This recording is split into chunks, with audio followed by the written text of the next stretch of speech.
One of the most popular sessions in yesterday's theatre was the SUAS report launch, looking at really what the UK needs in terms of future waste infrastructure.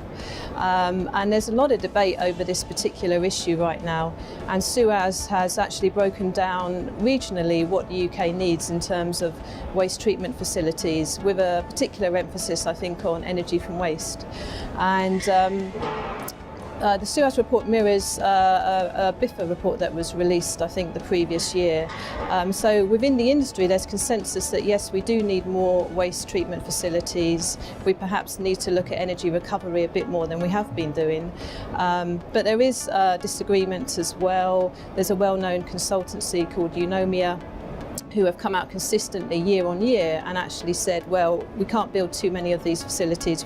We might actually have then too much waste,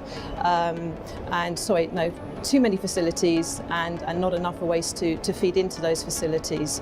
So there is disagreement really on what does the UK need in terms of its future waste treatment infrastructure needs, and then what type of facilities do we need, and then where do we site these facilities. And that's particularly critical because you don't want to build a big energy from waste plant and then 10 years later it becomes effectively a stranded asset because you don't have enough waste to feed that facility.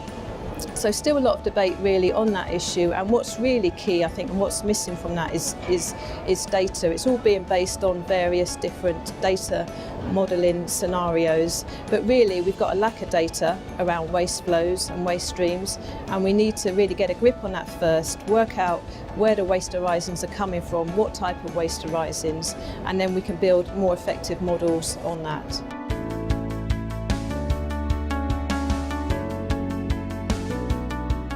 We had a panel debate on deposit returns, very topical right now, given that Scotland is looking to introduce one at some point.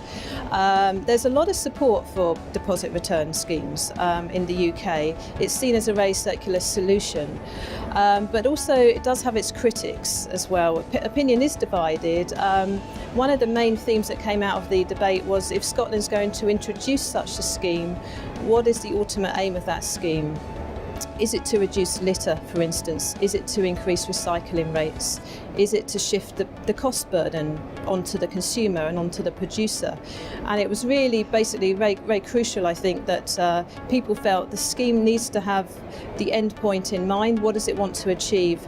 And then you model such a scheme on that outcome, because there's so many different outcomes that can come from a deposit return scheme, and it's working out what you want it to do, and then hopefully you build it to achieve that.